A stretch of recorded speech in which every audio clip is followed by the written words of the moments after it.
Seharusnya saya ikut gembira, seharusnya ya. Penyebutan 1.000 triliun itu di tengah di tengah kebutuhan makan bergizi gratis itu kan dibutuhkan ya.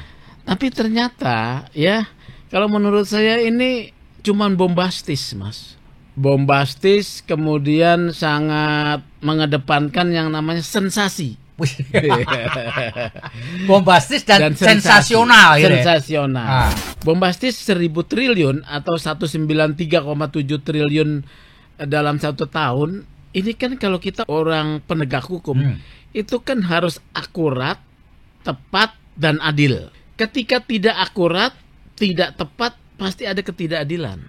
Ketika oplosan diomong, terjadi dampak, Mas. Gempar. Nggak dipercaya SPBU Pertamina, orang kemudian beralih ke SPBU asing ya sementara ya. Dan katanya informasi yang kami dapat 20% penjualan menurun. Ya, satu. Akibat isu oplosan itu oplosan. Ya? Direktur Pertamina menyampaikan itu tidak ada oplosan. Baru kemudian dikoreksi. Lah, kalau sudah mengkoreksi sebelumnya menuduh melakukan oplos, harusnya orangnya dilepas. Ini tidak dilepas, ya.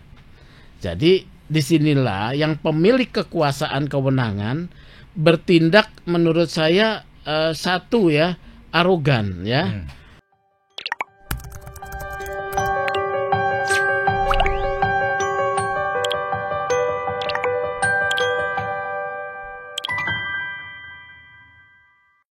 Assalamualaikum warahmatullahi wabarakatuh. Salam damai sejahtera buat kita semua. Bertemu dengan saya Feby Mahendra Putra, Direktur Pemberitaan Tribun Network. Tribuners, Kejaksaan Agung akhir-akhir ini membuat sebuah kejutan ketika menarasikan pengungkapan kasus korupsi kelas kakap di lingkungan PT Pertamina Persero, di mana menurut keterangan Kejaksaan Agung, para tersangka yang terdiri dari beberapa pihak swasta dan dari kalangan Patraniaga, anak perusahaan dari Pertamina Persero, telah merugikan keuangan negara sekitar 193,7 triliun, dan itu berlangsung selama 5 tahun menurut narasi Kejaksaan Agung, mulai tahun 2018 sampai 2023. Kalau jumlahnya itu cukup bikin geleng-geleng kepala, fantastis. Hampir 1.000 triliun.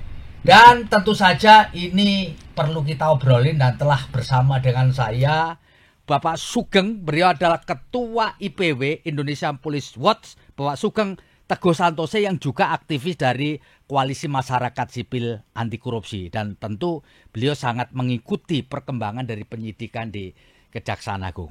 Pak Sugeng, Assalamualaikum. Waalaikumsalam, Mas Feby, ketemu lagi kita. Pak Sugeng, iya. Tentu Anda mengikuti proses penyidikan, perkembangan penyidikan di Kejaksaan Agung yang sekarang telah menjaring 9 tersangka, 3 orang dari swasta dan 6 orang dari lingkungan PT Pertamina Persero. Pak Sugeng melihat apa yang dilakukan Kejaksaan Agung ini mengejutkan. Pak Sugeng ikut terkejut apa enggak nih? Seharusnya saya ikut gembira, seharusnya ya. Karena apa? Penyebutan 1.000 triliun itu di tengah di tengah kebutuhan makan bergizi gratis itu kan dibutuhkan ya. Tapi ternyata ya, kalau menurut saya ini cuman bombastis, Mas. Loh, kenapa, Pak? Bombastis, kemudian sangat mengedepankan yang namanya sensasi. Bombastis dan sensasional. Sensasional. Jadi gini loh ya. Ini IPW itu mendapatkan pengaduan masyarakat banyak ya. Bombastis 1.000 triliun atau 193,7 triliun dalam 1 tahun. Ini kan kalau kita orang penegak hukum itu kan harus akurat, tepat, dan adil. Ini kuncinya, Mas. Ya. Akurat, tepat, dan adil. Ya. Ketika tidak akurat, tidak tepat, pasti ada ketidakadilan. Ya. Ketika tidak tepat, tidak akurat, pasti ada sesuatu yang keliru, yang bisa disebut unprofessional conduct. Apalagi kalau di dalam prakteknya itu ada dugaan ada kepentingan-kepentingan tertentu. Ya, kita bahas dulu nih ya yang soal Pertamina. Ini kan kalau orang mau menuduh kerugian 1.000 triliun ya kepada saya misalnya, maka harus dibuktikan korelasi antara kerugian yang dibuat ya dengan perbuatan saya ya. Dari 9 tersangka, 9 tersangka, kita bicara yang 6 ini orang Pertamina oke lah ya. Ini yang 3 yang menjadi tanda tanya. Orang di luar swasta. Pertamina. Iya ya. Dan apa peran mereka? Apalagi kita fokuskan nih. Ada 2 komponen kerugian yang disebut dengan kerugian pemberian kompensasi dan kerugian pemberian subsidi. Pemberian kompensasi 126 triliun dan subsidi 121 triliun. Jadi 147 triliun itu adalah kebijakan pemerintah. Masa pemerintah yang membuat kebijakan ditimpakan kepada 9 orang ini, apalagi kepada yang 3 orang ini yang orang swasta, itu pasti tidak adil, itu pasti tidak benar, itu pasti cari sensasi, ya itu ya. Itu ya catatan pertama ya. Catatan pertama. Yang kedua, di sini ada 3 komponen lagi, kerugian ekspor minyak mentah 35 triliun. Betul. Kerugian impor minyak mentah melalui broker 2,7 triliun. Kerugian impor BBM melalui broker ya 9 triliun. Nah, dari 6 ini mana brokernya? Kan nggak ada broker ya? Nggak ada brokernya. Nggak ada brokernya nih. Ini semua orang Pertamina semua. Ya, subholding maksudnya ya. Patra Niaga, kilang Pertamina atau shippingnya Pertamina ya. Ya, shippingnya Pertamina. Apalagi yang 3 ini bukan broker.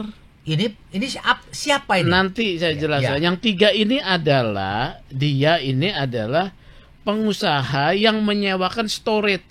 Jadi tempat penampungan aja. Jadi storage itu tempat penampungan minyak ya. Minyak yang ya PT-nya nanti Orbit Terminal Merak ya. Dia menyewakan tempat itu. Lah apa salahnya terkait dengan impor minyak mentah maupun minyak BBM ya atau ekspor minyak mentah. Lah apa urusannya dia? Itu satu ya. Karena dia hanya menyewakan storage ya dengan perjanjian ya. Kontrak tertentu. Sekarang brokernya di mana? Kita punya catatan nih dan yang saya minta harus diperiksa oleh kejaksaan ya. Pertama, ini ada ya broker minyak mentah selama 10 tahun informasinya sejak 2014 ada Febris Prasetyadi Suparta. Ini broker nih. Kita kedepankan namanya asas praduga tak bersalah ya. Tetapi dalam kesempatan ini saya minta Kejaksaan Agung memeriksa.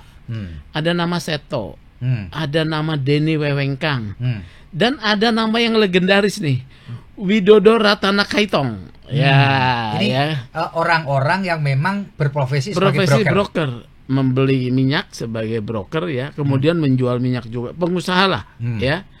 Ini namanya aja nggak ada, kerugiannya pada dikaitkan dengan ekspor dan impor minyak ya.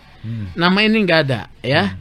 Widodo Ratana Kaitong ini muncul di tahun 2014-2013 ketika dia lifting minyak mentah bagian negara ya, dia membeli ya, itu dalam satu transaksi di dunia internasional membeli, dia kemudian mengirimkan uang kepada ketua SKK Migas sebagai sektor kebijakan soal lifting minyak bagian negara ya waktu itu. Nah, ini nggak ada Mas. Terus kalau cerita lagi mengenai ekspor minyak mentah keluar, kan ini kan minyak itu kan diambil oleh K3S tuh ya, kontrak kerjasama Pertamina dengan pihak perusahaan-perusahaan yang mengebor minyak. Ya.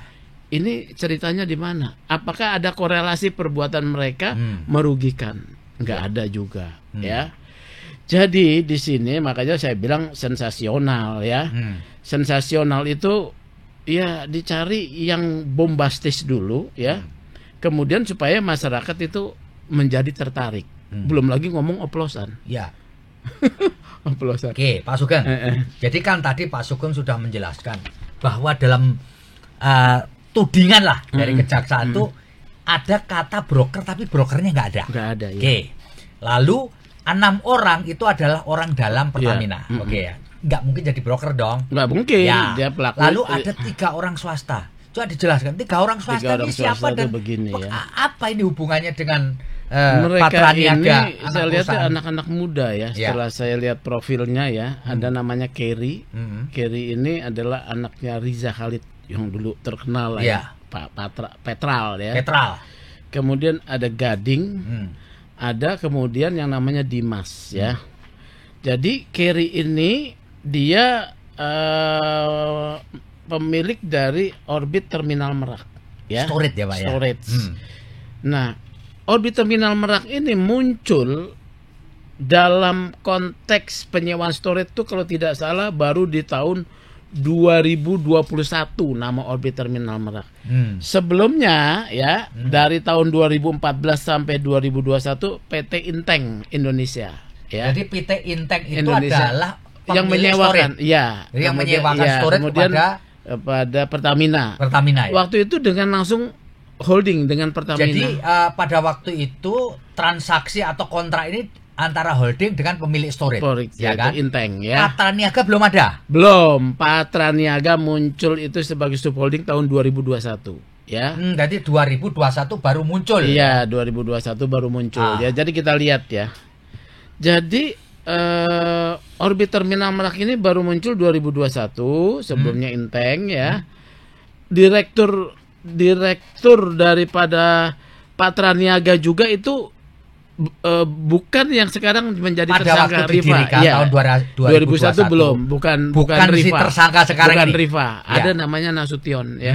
Tersangka tuh baru 2023. Ya, oke, kita bicara soal si storage. Storage dulu. Storage ini kan dia menyewakan seperti menyewakan rumah. Silakan orang masuk bawa barangmu ya, buat perjanjian. Di sini menyewakan storage, silakan masukkan minyakmu ya.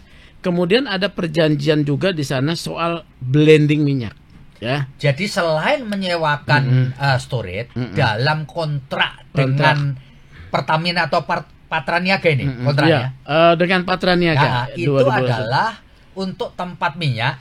Selain itu ada untuk kewajiban untuk ikut melakukan blending. Blending itu satu proses pencampuran ya. Jadi blending itu pencampuran ya. Minyak ya untuk mendapatkan spesifikasi tertentu yang memenuhi standar yang ditetapkan oleh pemerintah, dalam hal ini SDM. Kementerian SDM. Jadi ada peraturan pemerintahnya ya. Tadi ada blending itu ada dasar hukumnya? Ada. Apa itu? Peraturan pemerintah nomor 36 tahun 2004 dan juga peraturan pemerintah nomor 30 tahun 2009.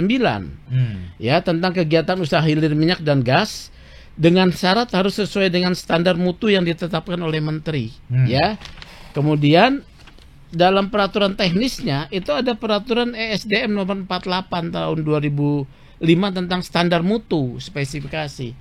Jadi ini satu kegiatan yang legal, tapi oleh kejaksaan dibilang sebagai oplos. Implikasinya apa, Mas? Ketika dibilang sebagai oplos, satu, mau dinyatakan bahwa perbuatan itu melanggar hukum, ya, melanggar hukum. Tapi nggak nyambung dengan soal kerugian negara nih, nggak nyambung nih. Ya kita harusnya kalau itu melanggar hukum satu tuduhan sendiri. Ya ini enggak ya. Tapi dia ditangkap atas kerugian negara, ini udah ngaco nih ya. Itu sah ya. Ketika oplosan diomong terjadi dampak, Mas. Gempar. Nggak dipercaya ya. SPBU Pertamina orang kemudian beralih ke SPBU asing ya sementara ya. Dan katanya informasi yang kami dapat 20% penjualan menurun ya, satu akibat isu oplosan itu ya. Direktur Pertamina menyampaikan itu tidak ada oplosan, baru kemudian dikoreksi lah. Kalau sudah mengkoreksi sebelumnya menuduh melakukan oplos, harusnya orangnya dilepas. Ini tidak dilepas ya. Jadi disinilah yang pemilik kekuasaan kewenangan bertindak menurut saya satu ya, arogan ya. Sewenang-wenang karena dia itu merasa berkuasa, boleh melakukan apa saja. Tetapi tindakannya tidak runut dan tidak logis. Dari sisi kerugian negara tidak ada korelasinya dengan ketindakan dari 3 orang pengusaha tadi ya. Yang satu lagi yang dituduhkan kepada mereka ya, itu soal kerugian negara dalam hal adanya shipping ya. 13 sampai 15% dikatakan ya. Mengapa ini muncul? Dari data yang kami terima itu berasal dari pertanyaan penyidik kejaksaan terkait dengan apa? Adanya WhatsApp antara saudara Agus Purwoko ya. Ini dari Pertamina Kilang ya. Pertamina Kilang kalau tidak salah ya. Dia menanyakan kepada saudara Dimas ya. Saudara Dimas ini dari perusahaan perkapalan grupnya yang pemilik Orbit Terminal Merak juga, di mana bisa cariin kapal bisa buat ngangkut minyak untuk distribusi ya Pak? Distribusi ya. Dia bilang ada nih, berapa sih bagian keuntungan dari Pertamina Kilang? 13% sampai 15%. Ya sudah, kalau gitu saya boleh nggak minta 2%? Itu fee ya? Fee. Dan ya. itu normal ya? Normally dalam bisnis kan ya. Kalau misalnya dapat lebih murah kan ini ada fee buat perusahaannya ya. Buat Pertamina Kilangnya fee-nya kan, bukan buat pribadi ya. Jadi itu saja tidak terrealisasi. Oh, jadi penyewaan kapal itu tidak pernah terjadi. Tidak terjadi, Mas. Ya. Malah tidak terjadi, tapi kemudian digebiah uyah ya. Setiap tahun kerugiannya 13-15%. Hitungannya yang mana di sini? Kalau ada memang kerugian markup, itu tuduhan tersendiri, tidak ada kaitannya dengan ini. Jadi satu tuduhan tersendiri harus dibuat. Itu yang namanya cermat dan tepat. Dan orang dihukum atau diproses sesuai dengan perbuatannya. Mau tahu nggak, Mas? Ada, Mas, yang menjalankan permainan sebetulnya ini apa namanya? Shipping yang kemudian tidak disentuh. Ya, ada yang shipping tidak disentuh tuh justru ada. Tapi tidak termasuk perkara yang disidik sekarang. Iya, harusnya disidik gitu loh ya. Ini sebentar ya. Ada shippingnya ya. Ada shippingnya nih. Saya tadi kok jadi. Ya. Sebentar, shipping tadi mana? Bentar ya, Mas ya. Ya, pelan-pelan nggak apa-apa, Pak. Ya, tenang ini aja. Data ini Mesti harus dilihat data secara supaya cermat. jangan salah. Tadi PT apa tadi? Sebentar, Mas ya.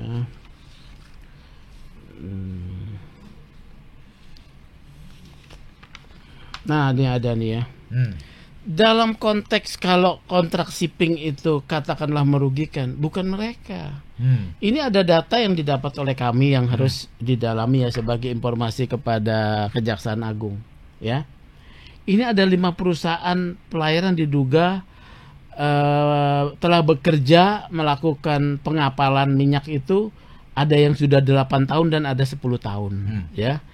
PT Silo Maritim Perdana Terbuka ya. PT Suci Lines crude oil dan LPG ya. Jadi crude oilnya yaitu minyak mentahnya.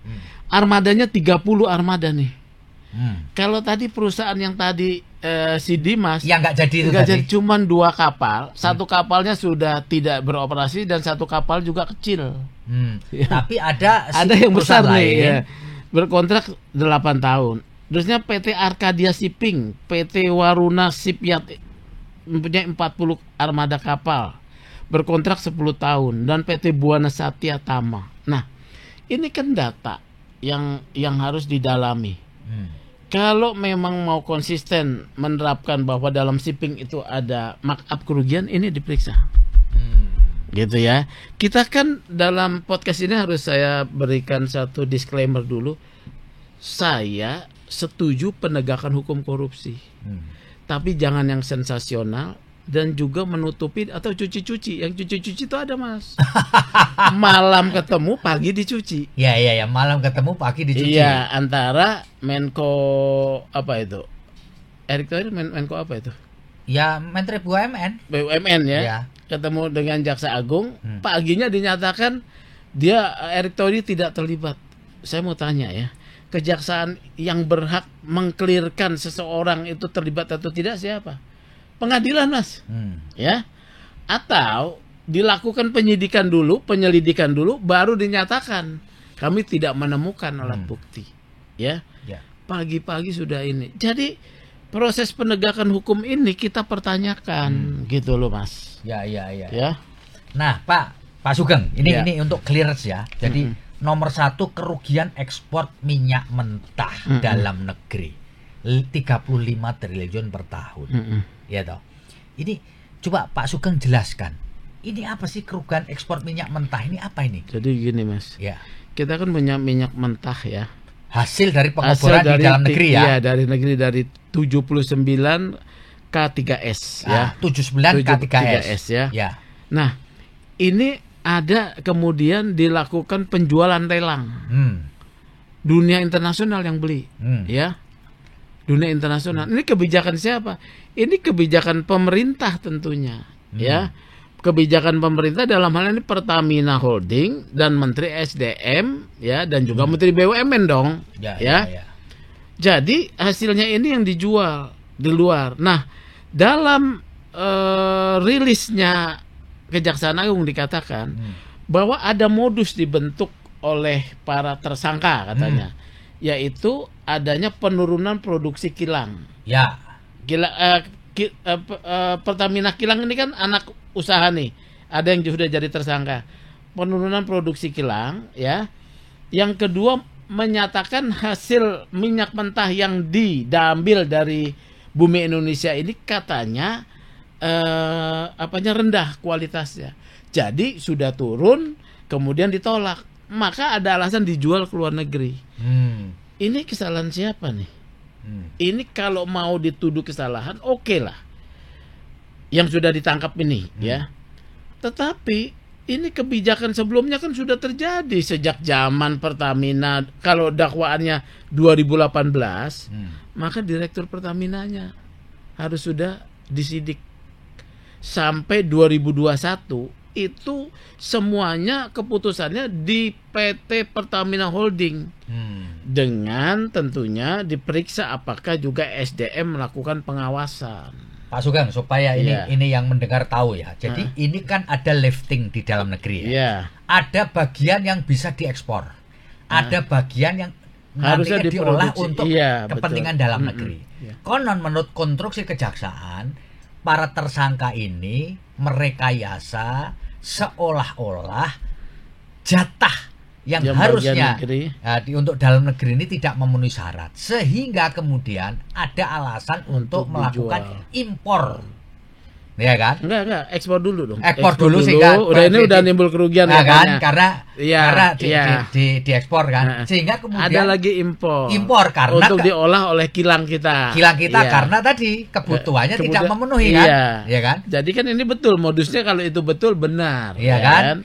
Lalu kemudian karena produksi kilang di Republik ini turun, maka mengimporlah minyak jadi, kan gitu kan? Logikanya begitu. Kan begitu ya, sehingga kemudian menimbulkan kerugian negara 9 triliun yang minyak jadi itu. Jadi, melalui broker loh. Melalui broker. Sedangkan impor minyak mentah untuk menutupi kebutuhan pengolahan kilang di kita melalui broker juga 2,7 triliun. Iya. Nah, sekarang pertanyaannya, apakah para tersangka ini ya, baik swasta maupun yang anak perusahaan Pertamina, punya kekuasaan terkait dengan 3 hal ini?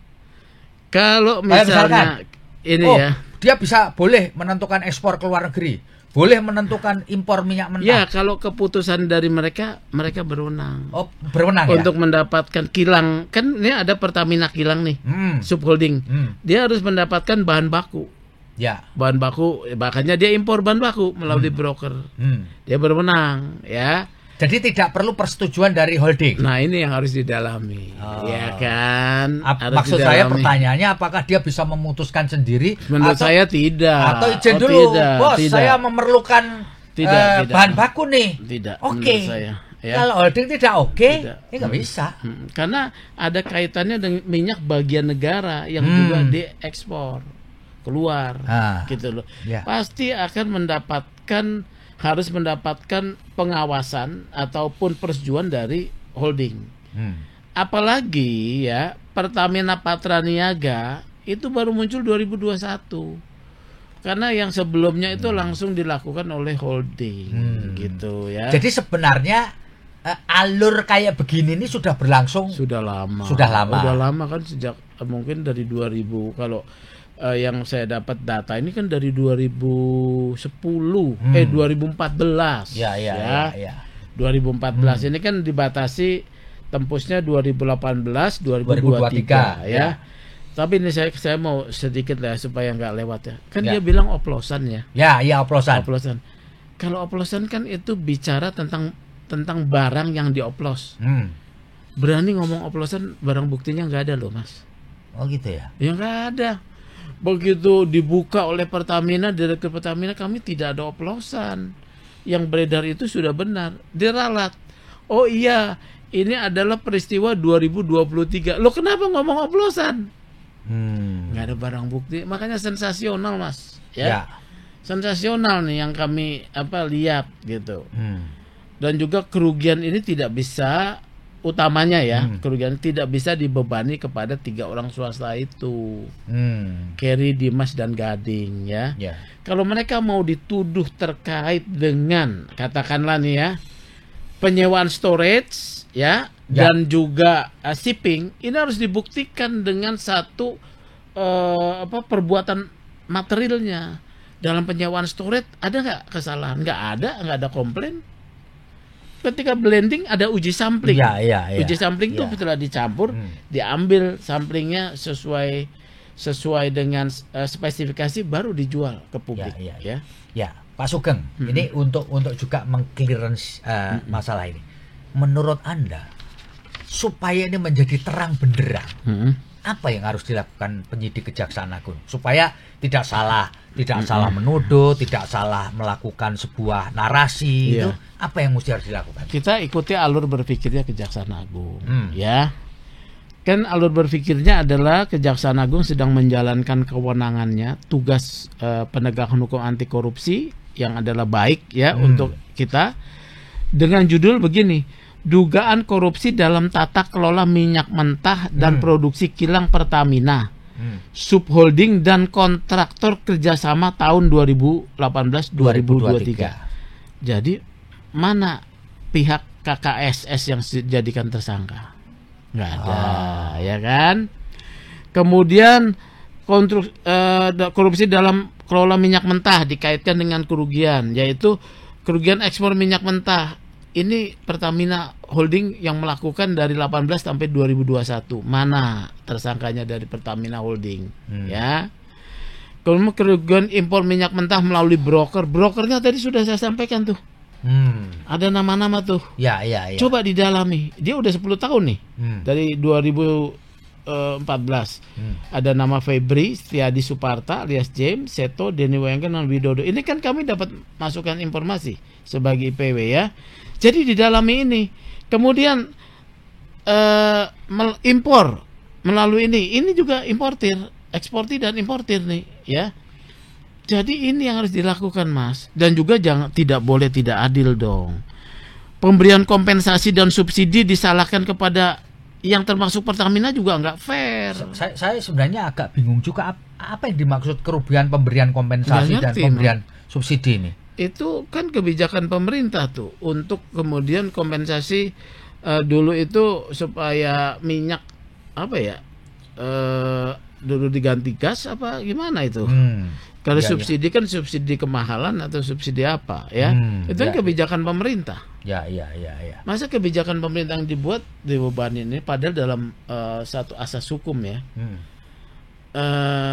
Apabila dalam satu perjanjian kontrak pihak-pihak ya, itu diatur di bawah hal-hal yang membuat menjadi force majeure apabila ada kebijakan pemerintah yang baru. Tidak menjadi sengketa hukum. Ya.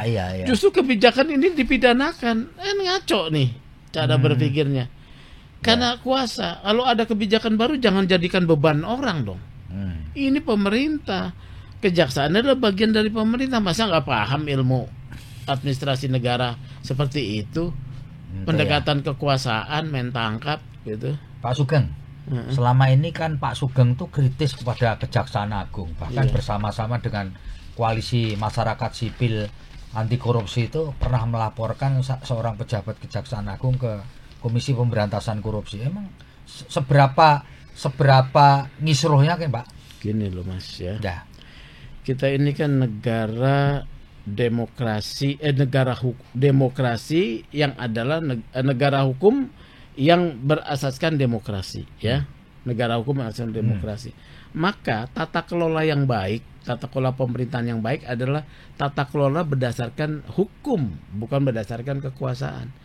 Dalam tata kelola berdasarkan hukum, pejabat yang melanggar hukum, menyimpangkan hukum, bahkan mencari kepentingan dalam tugasnya menegakkan hukum, ya harus tetap diminta pertanggungjawaban. Maka ketika IPW mendapatkan informasi-informasi masyarakat ya, kemudian juga koalisi mengajak ya, membicarakan bagaimana kita melaporkanlah pejabat ya ke KPK ya. Lah indikasinya apa kok dilaporkan itu? Ada, jadi gini Mas ya, kami kan dapat informasi nih. Ada 2 kasus yang nyata sebetulnya, yang terang ya menurut saya, yaitu kasus ketika kejaksaan itu melakukan penegakan hukum korupsi dalam perkara Jiwasraya ya. Ada ikutan dari sana adanya aset yang disita, yaitu aset hasil yang diduga sebagai hasil kejahatan itu adalah tambang, perusahaan tambang PT Gunung Bara Utama. Nah, di sana waktu kejaksaan menangkap, ini juga bikin sensasi nih, menyita, dikatakan nilainya adalah 10 triliun, 11 triliun. Begitu sudah ditangkap, sudah ada putusan pengadilan, dieksekusi kan, harus mengkompensasi kerugian negara. Dijualnya cuma 1,9 triliun. Padahal dulu disebutnya 10 triliun. Itu kan sensasional tuh. Jadi memang sensasi yang dicari. Nah, tapi kita dapat data. Kan pelaksananya adalah pusat pengelolaan aset ya. Pusat pengelolaan aset ini yang berwenang untuk melelang hasil-hasil sitaan negara. Nah, kita dapat data bahwa kalau pusat pengelolaan aset kan dia harus meng-appraise nilainya. Ada appraisal nilainya 3 triliun ya. Tapi dijualnya 1,9 ya. Nah, yang menarik bahwa appraisal itu bukan dibayar dari kasnya kejaksaan. Diduga dari kasnya pihak ketiga swasta. Nah, ini kan penerimaan hadiah. Ini ada kaitannya dengan swasta yang membeli atau apa? Kan ini jadi pertanyaan. Iya, karena yang biaya bukan kejaksaan agung untuk appraisal ya. Kepentingannya apa? Ya, jadi ini dudukan saya permufakatan nih, ya kan? Makanya kita laporkan gitu loh, Mas. Ya. Kita laporkan laporan-laporan kami sampaikan kepada pejabat ya. Yang waktu itu kan adalah Jampitsus ya. Nah, laporan masyarakat sipil itu bagian daripada konteks ikut serta dalam pemberantasan korupsi ya. Jangan dibilang bahwa kami ini kemudian menghalang-halangi, mengkriminalisasi. Tidak dong, dia yang punya kekuasaan kok. Kami justru ingin terlibat supaya apa? Penegakan hukum itu benar gitu, Mas Febri ya. Itu satu. Ada yang agak menarik ini Jarod Rikar, Mas. Jarod Rikar itu kan dia ditangkap dalam kaitannya kasus bebasnya seorang pembunuh yang bernama Ronald Tanur ya. Kejaksaan jempol memang bisa memantau ya, bisa menangkap Jarod Rikar setelah dibebaskan itu. Artinya dia punya alat, memang kerja saya dengar punya alat sadap yang canggih. Kita juga bisa disadap kalau memang kita dicurigai ya, disadap ya. Nah, ketika ditangkap di sana, Jarod Rikar itu di rumahnya ditemukan ternyata yang ngurus pembebasan Ronald Tanur sejak pengadilan Jakarta Selatan itu Jarod Rikar. Ketika ngurus juga ke Jakarta Selatan? Iya, Jakarta Selatan. Pertama, di Surabaya. Jakarta Selatan. Surabaya ya. Itu adalah Jarod Rikar ya. Kemudian di Mahkamah Agung juga mau dibebaskan Jarod Rikar. Ditangkaplah dia. Di rumahnya ditemukan kan duit 920 miliar. 920 miliar itu ya, ini uangnya Jarod bukan. Menurut orang juga tahu itu bukan uangnya dia. dia hanya sebagai seorang pengelola, ya, gatekeeper. Oh, gatekeeper ya. Gatekeeper loh. Gatekeeper Ya. itu orang yang dipercaya untuk mengelola dana buat kepentingan orang lain. Di situ ada tulisan awal-awal ini perkara untuk Ronald bebas ya. Ada lagi tulisan perkara informasinya ya yang masuk itu perkara ini gula. Perkara perusahaan gula ya, 200 M. Tapi dalam tuntutan dia hanya dikenakan gratifikasi. Ini tuntutannya ini sebetulnya tuntutan yang mengandung satu rekayasa untuk menghindari adanya pihak lain yang bisa ditarik. Kalau gratifikasi, Mas ini pejabat. Ya. Kalau menerima gratifikasi selesai di sini. Tapi kalau suap, Mas ini bukan pejabat ya, dapat uang, suap ini apa untungnya ngasih ke dia? Artinya ada yang punya jabatan. Ya. Nah, di situ gratifikasi ini untuk menutup sebetulnya tuntutan kepada pihak yang memberikan dan juga yang punya uang yang dititipkan. Dugaan itu adalah oknum di Mahkamah Agung. Pak Sugeng. Iya. Ya, kembali ke kasus Pertamina ini. Ada yang mengatakan bahwa ini nih kasus ini diungkap hanya untuk ganti pemain. Apa ya istilahnya, untuk biar orang lain masuk ganti pemain atau ini menurut Anda sinyalemen kayak gini ini beralasan nggak sih? Beralasan, Mas. Tadi sudah kita bahas tuh 3 orang ini kan. Yang memang saya tanya ya, yang kompetitornya Orbit Terminal Merak tuh ada lagi nggak? Nggak ada. Nggak ada lagi. Yang untuk Pulau Jawa ini nggak ada lagi. Ya. Kalau dia kena ya, ya sudah macet nih. Karena udah dibekukan rekeningnya. Ini akan terjadi, nggak bisa lagi kemudian mengelola untuk memblending, mengeluarkan uangnya udah dibekukan, nggak bisa buat operasi, bayar listrik, bayar tenaga untuk operasional. Sekarang itu yang lokasi untuk storage-nya di mana? Tetap di tempatnya? Di Cilegon. Masih di tempatnya miliknya tersangka ini. Masih iya. Karena mau dipindahkan kemana? Pertamina kan tidak bisa segera membuat kontrak baru. Dengan orang yang punya storage dengan kapasitas yang sama, ya. Pak, kalau begitu ini si 3 orang swasta ini bisa nggak ya mengajukan pra peradilan itu, Pak? Bisa, ya. Tapi Mas, ya, saya mau bilang lagi, ini ada penyanderaan dugaan saya, analisis saya, Kejaksaan Agung terhadap Hakim Agung, ya. Kalau di pra peradilan akan ditolak. Oh, gitu ya. Jadi kan Jaro Frikar itu, ya.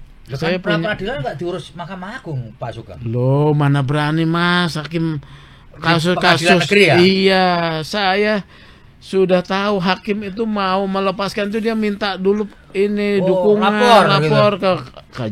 Kejati tanya lagi atasannya. Demikian pula hakim di pengadilan negeri gitu. Iya. Gitu loh, ya. Ini tanya dulu. Dalam prakteknya kalau enggak dia disangkain nanti dia keliru. Begitu dibatalkan ada kesalahan prosedur, dia bisa nggak naik itunya. Iya. Karena nasib dia juga kepada gitu loh. Saya ada kirim ya, ada data ya. Jaro Frikar itu kan sudah pensiun ya, tapi dia masih dilibatkan dalam kegiatan-kegiatan Mahkamah Agung oleh Ketua Mahkamah Agung, ya. Artinya apa? Jaro Frikar ini orang khusus. Pejabat di Mahkamah Agung, pimpinan, ya. Nah, apakah ada hubungannya? Pertanyaan saya nih, uang itu adalah uangnya sebetulnya bukan milik Jaro Frikar, tapi milik orang di Mahkamah Agung. Dengan gratifikasi selesai di Jaro Frikar nggak bisa usut. Jadi itu yang maksudnya disandera itu? Iya, disandera, Mas. Jadi Kejaksaan Agung tahu lalu disandera untuk bergening gitu ya. Makanya kalau ini mau menegakkan hukum benar, kalau misal Jampitsus atau Jaksa Agung nggak bisa mengungkap uang siapa, ganti aja, cari jaksa yang bisa mengungkap uang ini, uang hasil suap, untuk apa, siapa pemberinya, ganti. Bukan kemudian menggunakan jabatannya menutup dan juga menyandera. Karena kita yang rugi loh. Jadi penegakan hukum tidak adil ya, karena ada yang ketakutan disandera. Ya. Yang punya kewenangan memutus benar atau tidak udah disandera. Dan ini akan mempengaruhi satu proses penanganan perkara secara objektif gitu ya. Nanti termasuk kasus Pertamina ini. Orang yang tidak salah diminta dihukum ya dihukum. Orang yang salah mau dilepasin dalam proses penyelidikan dan penyidikan oleh Kejaksaan Agung ini. Ini makanya IPW concern. IPW dibilang gembar-gembor, ya sudahlah biar aja lah ya. Kami dibilang apa, kan kami pernah waktu kami laporin Pak Febri ya. Jampitsus ya, dibilang bahwa ini serangan tindakan ketidakadilan pada seorang insan kejaksaan itu adalah serangan terhadap institusi. Untung Pak Jaksa Agung mengoreksi. Oh enggak lah, itu kan perorangan. Saya apresiasi Pak Jaksa Agung. Tapi si Penkumnya, Kapus Penkumnya bilang itu serangan loh. Pakai teori apa dia? Masa menurunkan posisi institusi kejaksaan setara dengan seorang oknum?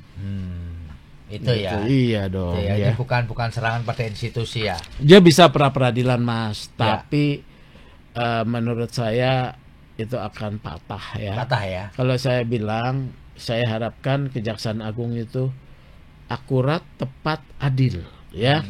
Jangan sensasi. Apalagi ganti pemain. Pak Sugeng, ya. Ini di penghujung ngobrol kita.